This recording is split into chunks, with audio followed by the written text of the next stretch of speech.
Hello, Poulton Wood Rangers, and welcome to the first of your online sessions. Today we're going to do bluebells and badgers, which I'm sure you know lots about, but we're going to go and have a look and see if we can find any signs of bluebells and badgers in the wood. So, strange time for everybody. I expect you're feeling a bit cooped up, and perhaps you'd like to see what the woodland's up to. So before we do anything else, the first thing we're going to be doing, and we'll do this every day, is washing our hands. So you remember the drill. I hope you can see me. This is the first time I've done this, so bear with me.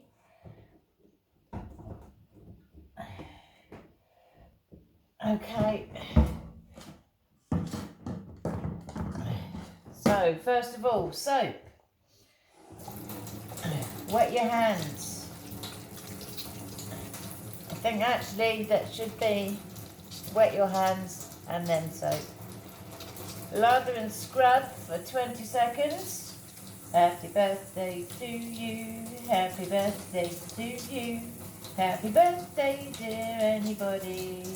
Happy birthday to you. And the second time. Happy birthday to you. Happy birthday to you. Happy birthday to somebody somewhere. Happy birthday to you. Now rinse for 10 seconds. Okay.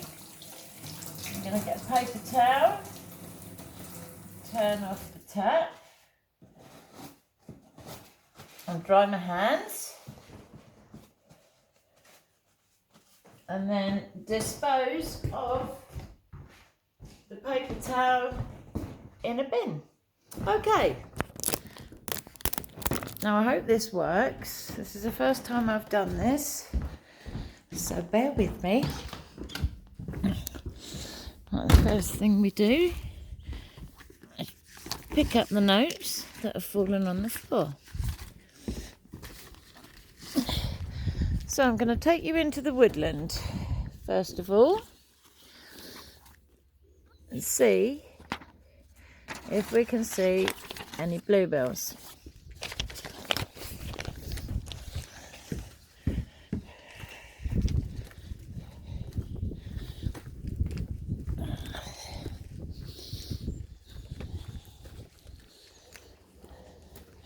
So here's the yard.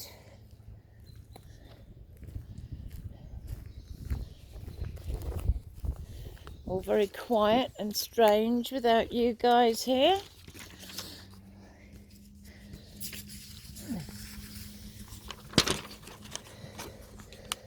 Okay.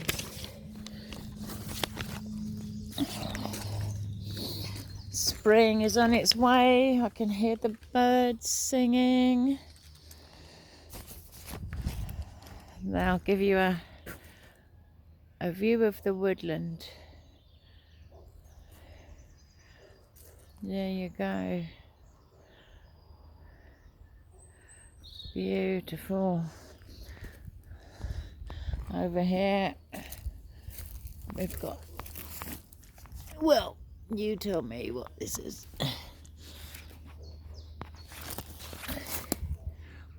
Okay, anybody tell me what that is? It's a daffodil. Well done, whoever got that right. Now the next flower, I want to see if you can remember, is this one.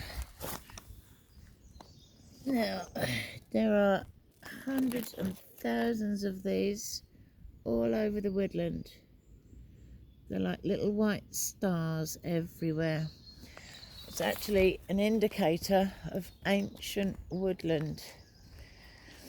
We did devise a little song to help you remember what the flower is. Anybody? It's called a wood anemone. Doot doot doot doot doot. Anemone. Doot doot doot doot. That's how we remember it. That's one for Ian Roots, actually. And over here, I think we've got some bluebells. There you go. Can we see that? Is that too dark?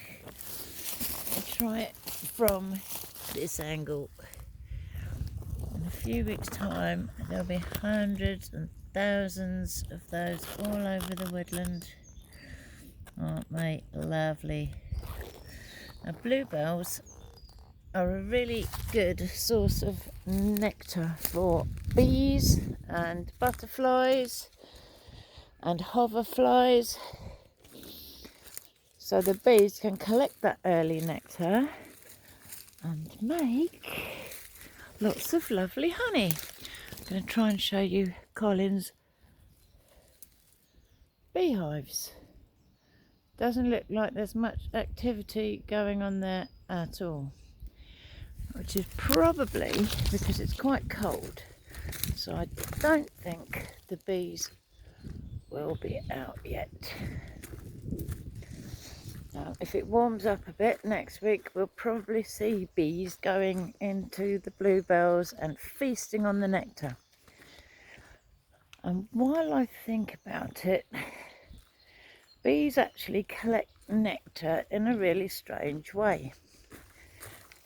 Sometimes they collect it in the normal way, by just going into the flower and getting the nectar. But sometimes they'll bite a hole in the bottom of the flower and steal the nectar like that, which we don't really want them to do because it means it doesn't pollinate the flower. But I guess they have their reasons. Right, there's another spring flower I've just seen down here. Bright yellow. Can you see that one? They're called, the yellow ones are called celandines. They're a lovely indicator of spring flowers. Okay, we're just walking down the main road now, trying to show you all the wood anemones that are out at the moment. Okay, we're taking a right hand turn here. Oh, I was going to tell you some bluebell facts. Apart from the fact that the woodland is incredibly green all of a sudden, which is lovely after the winter. Oh, I've just spotted something. I don't know if you guys can see that, but there's a path running through the wood, and it's not a path that people have made, partly because we've shut the wood to people, but partly because it's not on an obvious path that people would want to take anyway. It's a path that's been created by badgers. Now, badgers like to use the same route, and have generations of badgers have used that same route for hundreds of years. So things won't be growing on the path that they've used because they use it so often. I'll just show you, this is Dobber's coppice here, looking absolutely lovely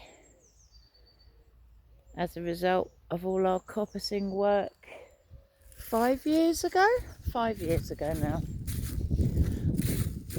Creating an understory layer to allow the light to come through and lots of new flowers to pop up. Right, now we're coming down to Nicky Martin's favourite bridge, the Wicked Bridge. I'll just show you a bit more. Can't see that blue haze yet that you get in the springtime. There are lots of bluebells popping up. Oh, and there's the buzzard. Well, I really hope you can see that. The buzzard just took off and flew through the woodland. I don't think you could see that, but it is very majestic. You can actually hear the crows mobbing the buzzard. They don't like buzzards because buzzards can eat young chicks and eggs, and so if the crows happen to see one around, they will gang up on it, try and beat it up, get it out of their territory. Here we go, the Wicked Bridge.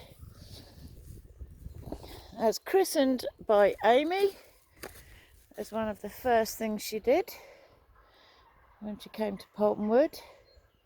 We did talk about this the other day and decided that the sign, although it looks lovely and gothic, it needs redoing. So that's a little job for Amy when you come back, Amy. Okay, so we're down the path here, past the cookies that we cut up just before we got locked down. So all ready to be cut up for log sales.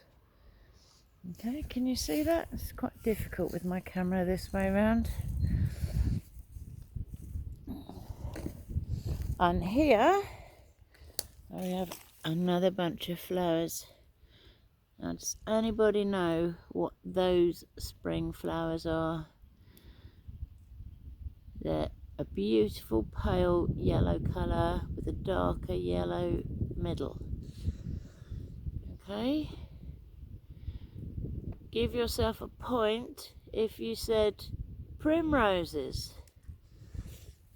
Well done if you got primroses. So, it's a nice sunny bank here. Past the old cherry.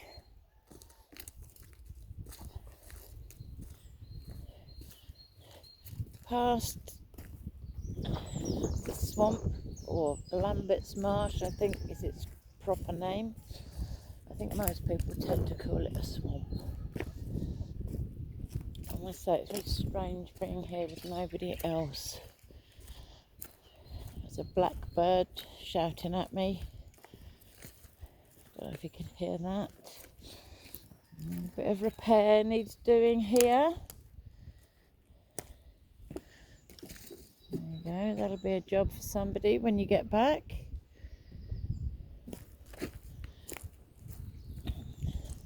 Lots of birds singing. The leaves are starting to come out on the trees. Look, there you go.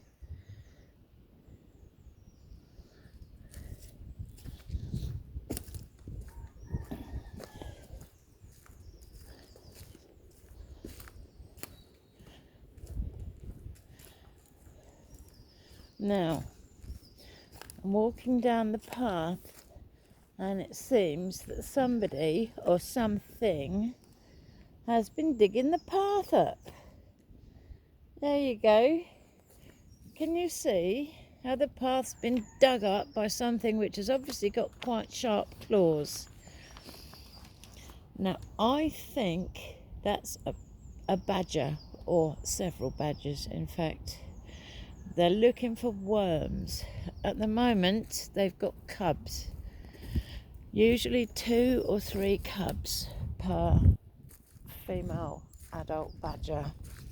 The cubs won't come up for 8 weeks, but the parents, or the mother rather, will be digging up those worms so that she can go back and have enough energy to feed her babies. Right, now I'm going to try and show you a badger set. Now, there are lots of different ways of identifying whether this is a badger set or a rabbit hole. There's one there, can you see that? Looks like it's the shape of a D on its side. Now we know this isn't a rabbit hole because if it was a rabbit hole there would probably be lots of rabbit poo around, because rabbits don't really care where they poo. But badgers are actually quite clean and careful. Badgers dig themselves little toilets. And then when the hole that they've dug, the little toilet is full, they'll go and dig another one, a metre away. This is a great badger set. It's probably been here for generations. Don't know if you can see the entrances to the badger hole. This one looks quite fresh.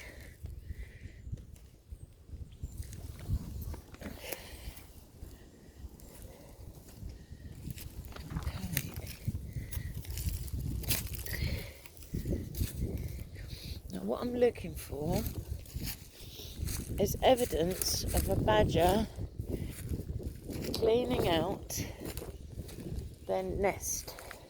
Their nest is actually called a sett. S-E-T-T. A badger sett.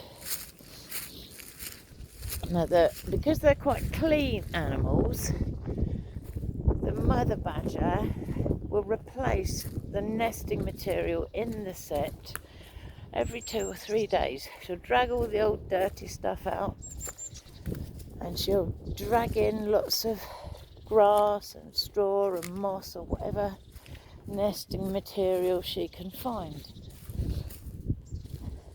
I can't see any evidence of that just yet.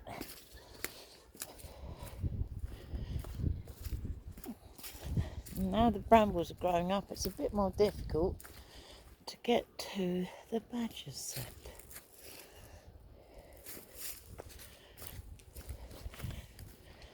I'll do my best. If I get stuck, don't laugh. Okay. Here we go. Going in.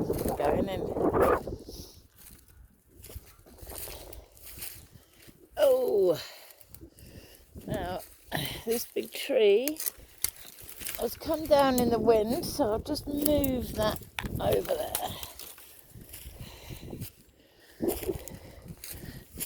Or it's a booby trap set up by badgers. I can't actually get through there, I don't think. So we're going to abandon that idea and carry on walking through the woods.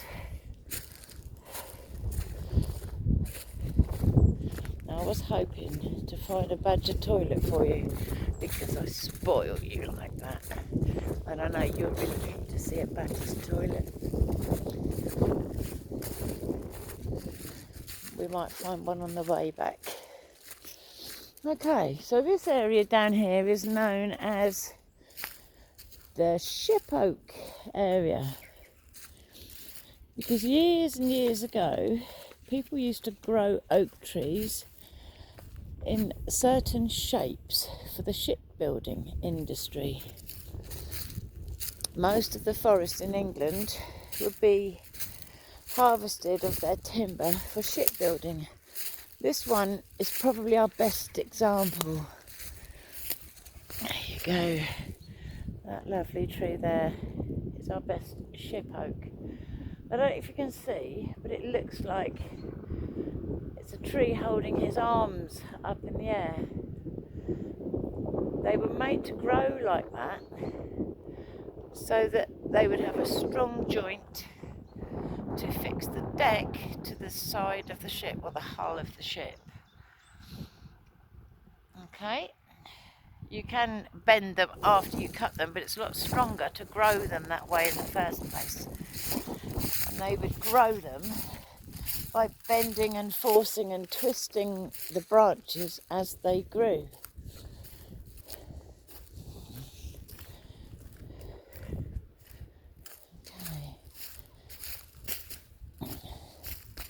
So, another path.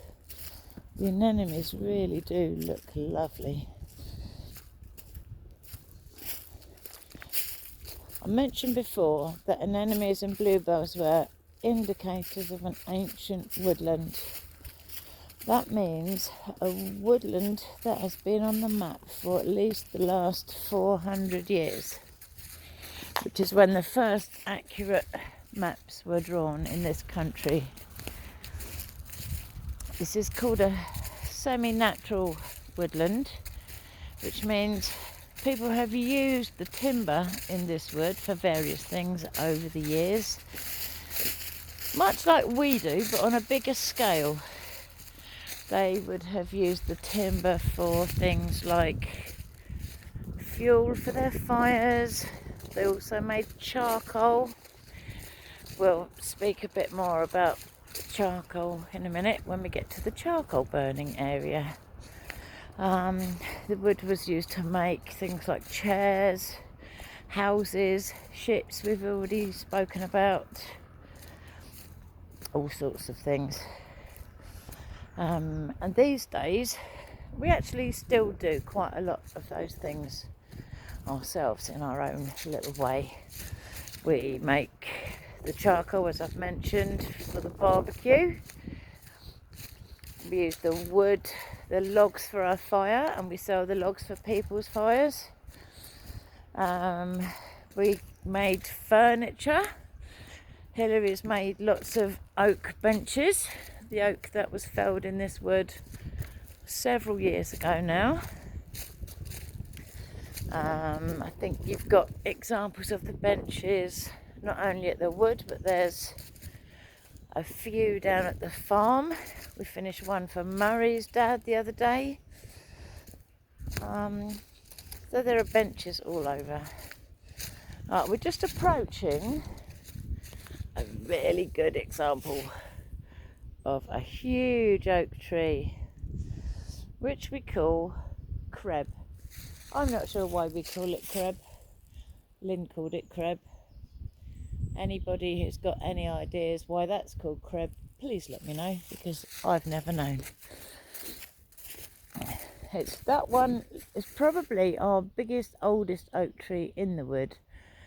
I've got no idea how old it is, but apparently you can guess the age if you measure it at chest height and do some calculations. We might do that this week. That might be a good thing to do, to see how long creb has been standing here in our woodland.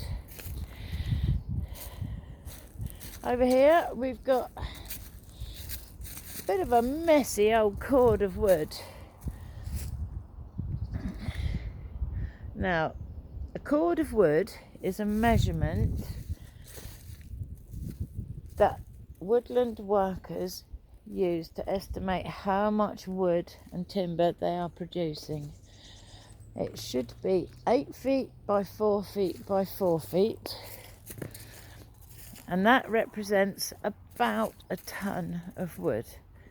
So we know after each coppicing season roughly how much timber we'll have for the following year. We can't burn the timber straight away.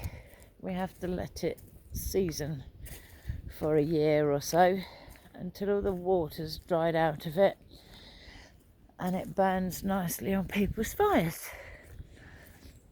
We're just coming around the edge of our latest coppice area. Here we go. Which we called Malcolm's coppice, as this is where we tended to find Malcolm, in this area on his wildlife hunts. And in fact we're now coming up towards Malcolm's bench. There's another cord of wood here, so it's another ton of wood for our wood sales next year. Okay.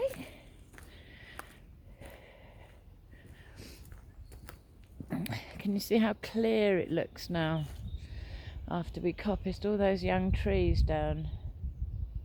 You did a good job there, guys.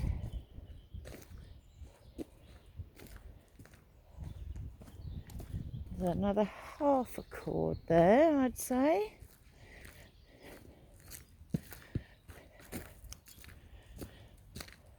This is Cherry's pond.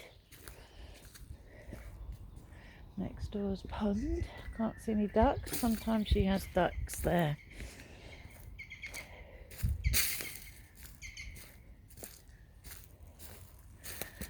Okay, and here's Malcolm's bench. There you go, with the buzzard carved onto it. That was a lovely group effort by everybody. Well done, guys. You made a really nice job of that. That unusual looking tree, can you see that? Behind it, in the background, is the remnants of an old hedge. It was made, oh, I'd say about 80 to 100 years ago, and it's just since grown without being trimmed back, which is why it looks so strange. Right, we're now going up the outside path. This is the one next to the horse field. But there's no horses. They must be on lockdown too. Oh, rabbit! No, did you see the rabbit?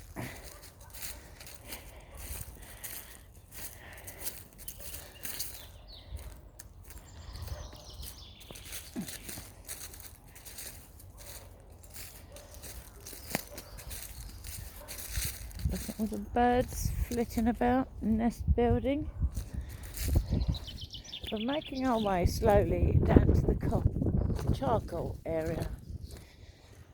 We spoke about charcoal earlier. Originally, these woods would have been full of charcoal burners, making charcoal for people's fires, which is why we have such a unique woodland management scheme in this country. Oh, squirrel! You see this squirrel?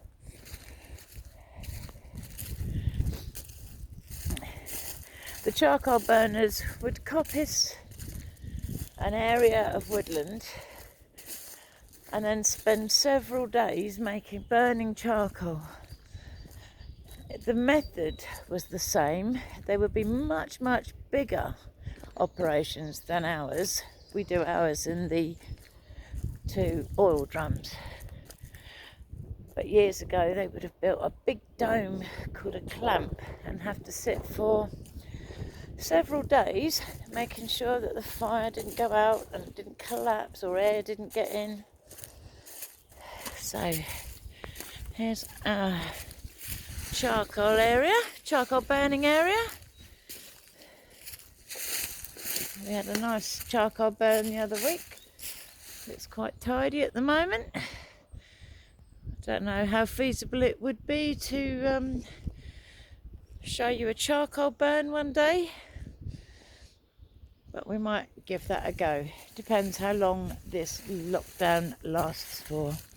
Let's hope it's not too long. Okay, so walking past the grotto now. Grotto looking all skeletal and naked. I'm now going to take down these bird feeders. We had a neighbour who told us that one of the squirrels had got trapped in this bird feeder yesterday. It's definitely this one because there's lots of hair on it. So I'm going to remove this one because it's dangerous for the squirrels. While we want to encourage the birds, we don't want to hurt the squirrels in the process. So we're going to take this one back and take it out of commission because it's too dangerous. Okay. I think we'll go up the sculpture trail now.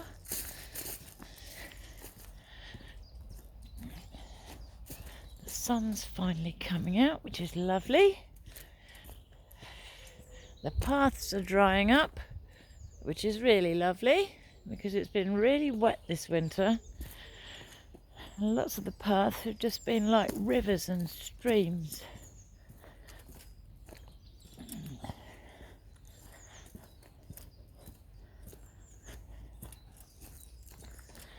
Could have a look to see. Oh, there's some honeysuckle. There's some honeysuckle looking lovely and green. There's our snake sculpture tree. You see that? Created by Andy Cowdroy a couple of years ago.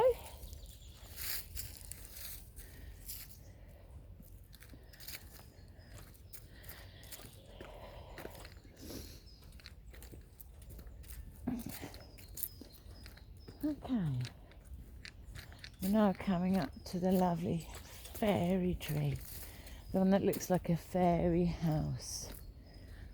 There we go.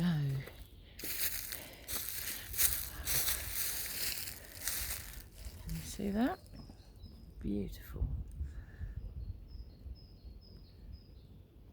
You can hear a great tit in the distance. Sounds like a squeaky wheelbarrow. I know a lot of you call it a squeaky wheelbarrow bird. They are great tits. So we're now walking back to the chipping area, past a buzzard coppice, which is a couple of years behind our last coppice area. You can already see how everything's growing up now. The light can get to the forest, the woodland floor.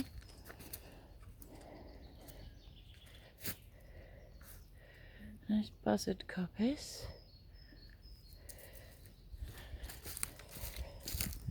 Still a little bit muddy down there, but it's not too bad at all.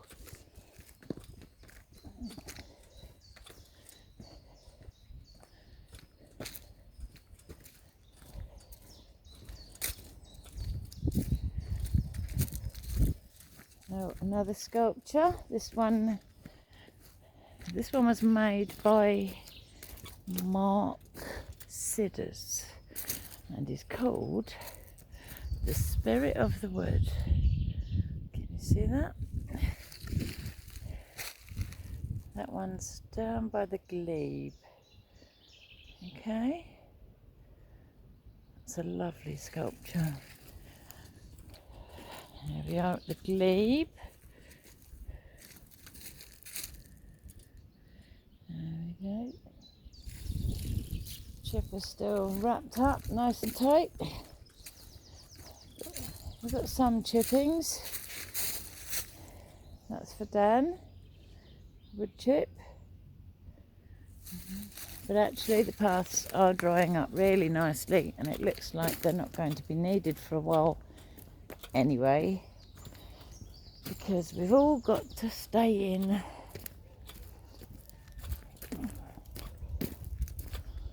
Okay.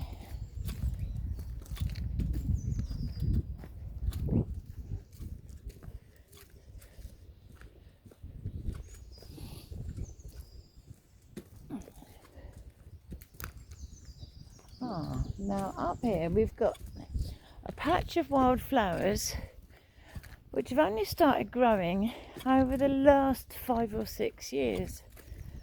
We noticed these. They are a natural wildflower you would find in an English woodland. They're called ramsons, also known as wild garlic.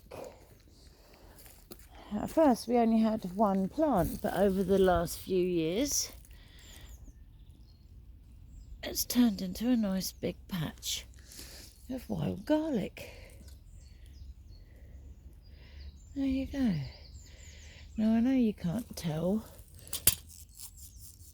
on the screen, but they smell really garlicky.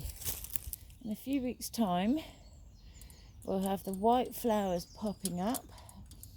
It's actually getting quite big now, this patch. You might even be able to smell it as you walk past when you come back, which hopefully won't be too long. I hope you're all keeping busy at home, finding lots of ways to keep yourselves occupied. I'm going to devise a woodland quiz for you at some stage. I don't quite know how that's going to work.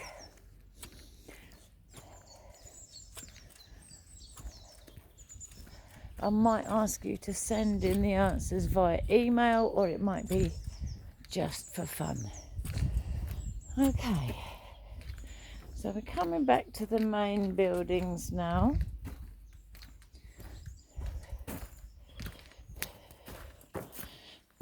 I'm going to throw this bird feeder. It's metal, so that's going in the recycling bin before it hurts any more squirrels. So, the last thing I need to do is to wash my hands again, because I've touched a door handle there.